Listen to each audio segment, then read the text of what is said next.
22 जनवरी को रामलला की प्राण प्रतिष्ठा होनी है, जिसके लिए पीएम मोदी मुख्य यजमान हैं। प्राण प्रतिष्ठा के लिए केवल 11 दिन बचे हैं और इसी बीच पीएम मोदी ने एक ऑडियो संदेश जारी किया है। पीएम ने अपने संदेश में बताया कि 22 जनवरी को उस अद्भुत पल के साक्षी बनेंगे जिस पर पूरी दुनिया की नजर है। पीएम ने बताया कि प्राण प्रतिष्ठा से पहले 11 दिनों का विशेष अनुष्ठान कर रहे हैं, जो एक तपस्वी की तरह होगा। उन्होंने कहा कि इस समय अपनी भावनाओं को शब्दों में कह पाना बहुत मुश्किल है, लेकिन मैंने अपनी तरफ से एक प्रयास किया है। अब ये 11 दिनों का विशेष अनुष्ठान क्या है, पीएम मोदी इन 11 दिनों में क्या क्या करने वाले हैं, चलिए जानते हैं। वेद पुराणों और शास्त्रों में किसी भी देव प्रतिमा की प्राण प्रतिष्ठा के लिए एक विशेष प्रक्रिया होती है, जिसका यजमान को पूरा पालन करना होता है। पीएम मोदी रामलला की प्राण प्रतिष्ठा के लिए मुख्य यजमान हैं, इसलिए वो 22 तारीख तक 11 दिनों के यम नियम का पालन करेंगे। पीएम मोदी ने नासिक के कालाराम मंदिर में साफ सफाई के साथ यम नियम की शुरुआत की। योग आचार्य नेहा चतुर्वेदी के मुताबिक महर्षि पतंजलि ने 3 तरह के साधक बताए हैं। इन्हीं में से एक साधक के रूप में पीएम मोदी अष्टांग यम नियम का पालन करने वाले हैं। नासिक की पंचवटी, जहाँ पर हमारे भगवान श्री राम का बहुत अधिक समय बीता था, जो वो अनुष्ठान करने जा रहे हैं, उसके लिए हमारे देश के बड़े प्रकांड पंडित और महंतों ने उन्हें सलाह दी है कि वो यम और नियमों को फॉलो करें। जब वो यम और नियमों को फॉलो करेंगे तो वो एक नया शरीर, एक नया मन, एक नई आत्मा, एक नई श्वास को तैयार करेंगे। वो खुद राममय होकर के जगत को राममय पाने लगेंगे। उनको ऐसा दिखाई देने लगेगा, वो इतने स्वच्छ मन के हो जाएंगे जब वो इस यम और नियम को फॉलो करेंगे। और ऐसे ही वो 140 करोड़ जनता को अपने हृदय में बिठा करके, जैसे कि उन्होंने कहा कि वो अपने हृदय में बिठाएंगे, वो तभी बिठा सकते हैं जब वो अपने शरीर को इतना स्वच्छ कर ले, यम और नियमों के साथ में निश्चल हो जाए। जब उन सबको फॉलो करेंगे तो सच में उनका एक नया शरीर तैयार हो जाएगा और इस अनुष्ठान को बहुत अच्छे से पूरा कर पाएंगे। इस नियम को देव प्रतिष्ठा की पार्थिव मूर्ति में ईश्वरीय चेतना के संचार का अनुष्ठान बताया गया है। इसके लिए शास्त्रों में अनुष्ठान से पहले व्रत के नियमों का निर्देश दिया गया है। खबरें बताती हैं कि प्रधानमंत्री अपनी दैनिक दिनचर्या में ब्रह्म मुहूर्त, जागरण, साधना और सात्विक आहार जैसे नियमों का पालन तो पहले ही करते आ रहे हैं, लेकिन प्रधानमंत्री ने सभी 11 दिनों के अनुष्ठान के तौर पर कठोर तपस्या के साथ व्रत लेने का निर्णय किया है।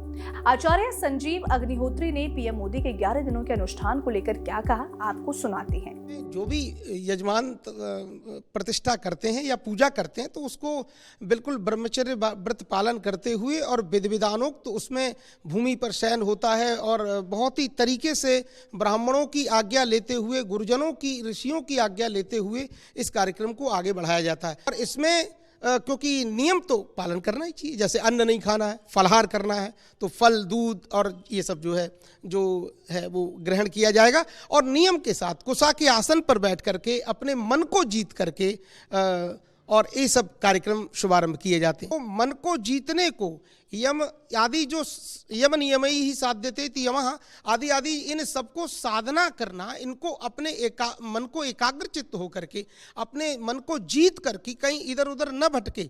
तो ऐसे ही ब्राह्मण लोग जब पूजा कराते हैं तो उसमें कहते हैं समाहित मनसा स्म।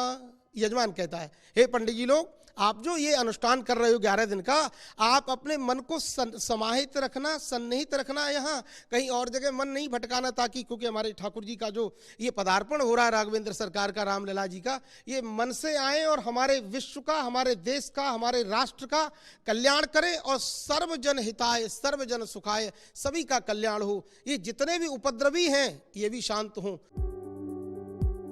योगेश चित्तवृत्ति निरोधः, यह सूत्र हमारे भारत के महर्षि पतंजलि मुनि जी के द्वारा दिया गया है। योगेश चित्तवृत्ति निरोधः, इसका मीनिंग होता है कि अपनी चित्त की वृत्तियों पर निरोध को पा लेना। मतलब कि तभी जाकर के आपका योग कंप्लीट होता है, आपके मन के लिए, सांसों के लिए और शरीर के लिए। अब आप कहेंगे कि योग को हम करें कैसे, तो उसके लिए हमारे महर्षि पतंजलि मुनि जी ने 3 तरह के साधकों के लिए अलग अलग योग बताए हैं। अब उन 3 साधकों के नाम हैं हैं उत्तम साधक, मध्यम साधक और निम्न साधक। तो हम जो आते हैं उन निम्न साधकों में आते हैं, मतलब सामान्य साधकों में आते हैं। तो हम सामान्य साधकों के लिए 8 तरह के अंग बताए गए हैं कि आप इन 8 नियमों को फॉलो करो, तब जाकर के आपकी चित्त वृत्तियों पर निरोध हो जाएगा। तो वो 8 अंग जो बताए गए हैं उनके नाम हैं यम, नियम, आसन, प्राणायाम, प्रत्याहार, धारणा, ध्यान और समाधि।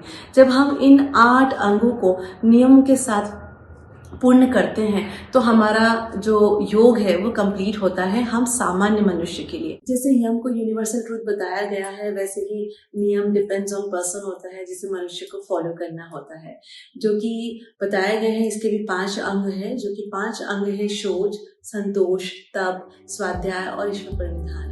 ऑडियो संदेश को लेकर ट्वीट के अलावा पीएम मोदी ने लिखा, अयोध्या में रामलला की प्राण प्रतिष्ठा में केवल 11 दिन ही बचे हैं। मेरा सौभाग्य है कि मैं भी इस पुण्य अवसर का साक्षी बनूंगा। प्रभु ने मुझे प्राण प्रतिष्ठा के दौरान सभी भारतवासियों का प्रतिनिधित्व करने का निमित्त बनाया है। इसे ध्यान में रखते हुए मैं आज से 11 दिन का विशेष अनुष्ठान आरंभ कर रहा हूँ। मैं आप सभी जनता जनार्दन से आशीर्वाद का आकांक्षी हूँ। इस समय अपनी भावनाओं को शब्दों में कह पाना बहुत मुश्किल है, लेकिन मैंने अपनी तरफ से एक प्रयास किया है। आप उनके YouTube चैनल पर उनका पूरा ऑडियो संदेश भी सुन सकते हैं। फिलहाल के लिए इस खबर में इतना ही। बाकी देश और दुनिया की तमाम खबरों के लिए देखते रहिए न्यूज़ नेशन। धन्यवाद।